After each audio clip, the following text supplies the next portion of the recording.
Boa noite, bem-vindos a todos. Alguns de vocês aqui na primeira noite, no primeiro momento, mas a nossa continuação aí ao Fórum Rumos da Cidadania. Obrigada pela presença de todos. Nesta noite recebemos o professor Renato de Andrade Lessa, doutor em Ciência Política pelo Instituto Universitário de Pesquisas do Rio de Janeiro, IUPERJ. Ele realizou estágios de pós-doutorado na American University, em Washington, na Universidade de Lisboa e na Escola de Altos Estudos de Paris. É professor titular de Teoria Política da Universidade Federal Fluminense e professor titular de Teoria e Filosofia Política da IUPERJ. Foi professor visitante na Universidade de São Paulo e da Universidade de la República, no Uruguai. É presidente desde 2003 do Instituto Ciência Hoje e preside desde 2000 o Comitê Gestor do Programa de Cooperação em Ciências Sociais para os países da CPLP, do Ministério da Ciência e Tecnologia. Integra no mesmo ministério o Comitê Gestor do Programa Pró-África. Em 2002, presidiu a Fundação Carlos Chagas. É membro correspondente do Centro de Estudos Estratégicos da Escola Superior de Guerra e recebeu, em 2006, a Medalha do Mérito em Ciência e Tecnologia. É membro do Conselho Editorial de várias revistas especializadas na área de ciência política e pesquisa atualmente o tema da reforma política em perspectiva comparada. Neste projeto, analisa diferentes processos de reforma política. Obrigada pela presença, professor Renato. Obrigada. Bom, boa noite a todos. Queria agradecer, em primeiro lugar, o convite que foi feito para comparecer, participar deste fórum. Agradeço ao Instituto Prometeus, a Fundação Lia Aguiar, né? Lia Maria Aguiar. Agradeço a Maria das Graças, que pessoalmente fez o convite. E muito satisfeito de encontrar aqui colegas e com eles interagir e conversar a respeito das questões que nos aproximam. O que eu gostaria de tratar nessa nossa oportunidade é um pouco a respeito do papel que o direito público e constitucional teve no Brasil, teve na formação das instituições da própria experiência brasileira. Eu vou atacar, portanto, o tema da crise da representação de uma maneira um tanto quanto oblíqua, quer dizer, tentando mostrar uma experiência de país na qual o direito público teve um papel, como eu vou tentar deixar claro, argumentar, bastante saliente, gerando nos últimos anos, sobretudo a partir da Constituição de 88, uma configuração institucional à sombra da crise da representação.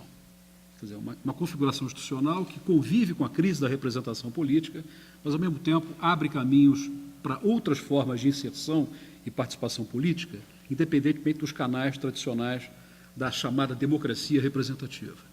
Então, o que eu gostaria de fazer é ler aqui para vocês um pouco. Eu vou fazer uma técnica mista, como falam os artistas plásticos, vou ler e comentar um pouco alguma coisa em torno dessa precedência que o direito público teve no nosso país, na nossa experiência, e vou tomar como exemplos dessa precedência forte do direito público 1932, que foi o ano em que a primeira regulamentação eleitoral foi feita, depois de 30, Código Eleitoral de 32, e vou tomar também como referência, evidentemente, a Constituição de 88. Né? Então, a ideia é mais ou menos seguir por esse tipo de trajeto. Adoto como ponto de partida uma das ficções mais bem estabelecidas a respeito do que se pode designar como a condição brasileira originária. Eu quero começar explorando essa expressão, condição brasileira originária. Antes que a decline, penso ser importante dizer que tomo a expressão condição brasileira originária como análoga à expressão condição humana e ao papel por esta exercido no campo da filosofia política.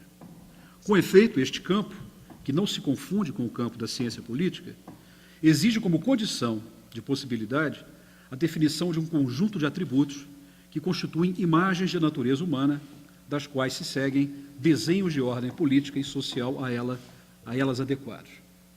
Em outros termos, a dimensão antropológica do pensamento político e social, muito mais evidente antes que a asepsia do cientificismo ocupasse as nossas sensibilidades analíticas, essa dimensão ela é compulsória. São várias as definições do que seja a condição humana, assim como dos desenhos de mundo que soam como seus corolários. é o que depreendemos da seguinte série não exaustiva, constituída por pensadores com suas respectivas definições da condição humana.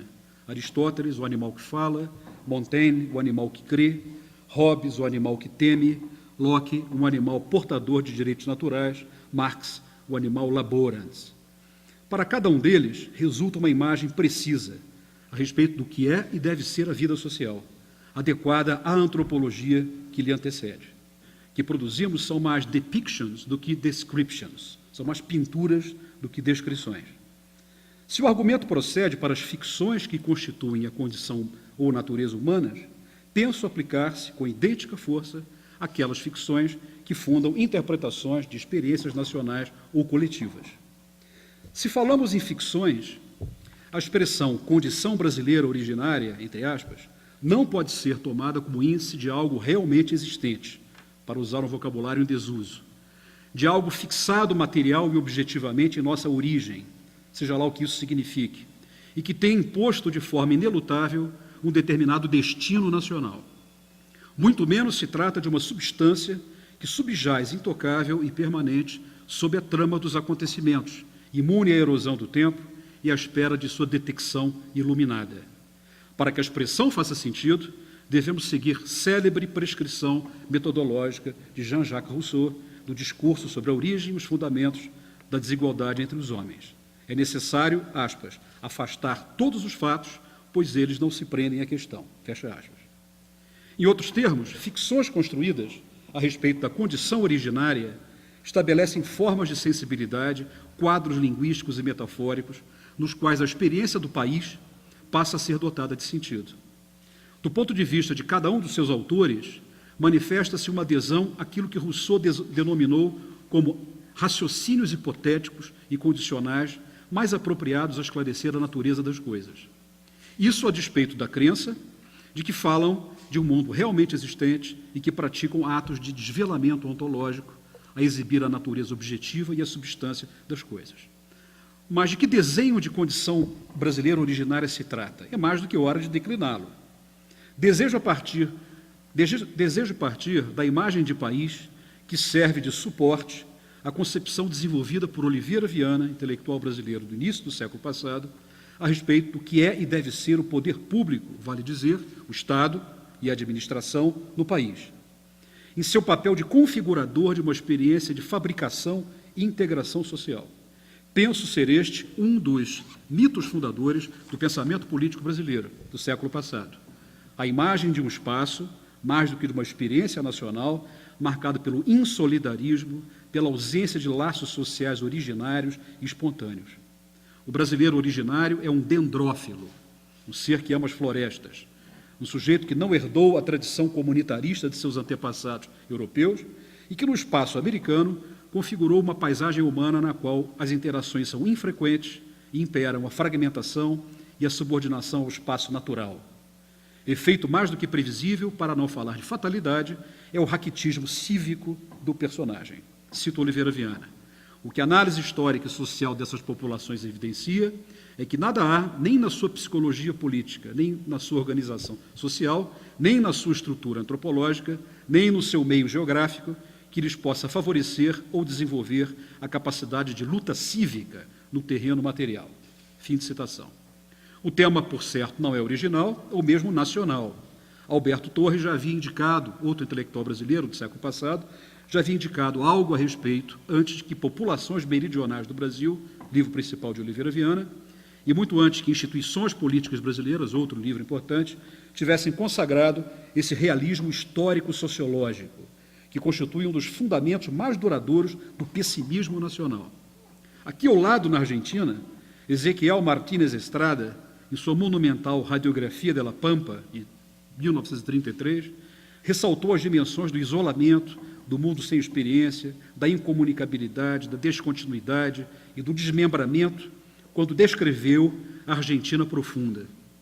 Há, é evidente, uma forte leitura pessimista e negativa a respeito da ação do espaço sobre as interações humanas, efeito ausente, por exemplo,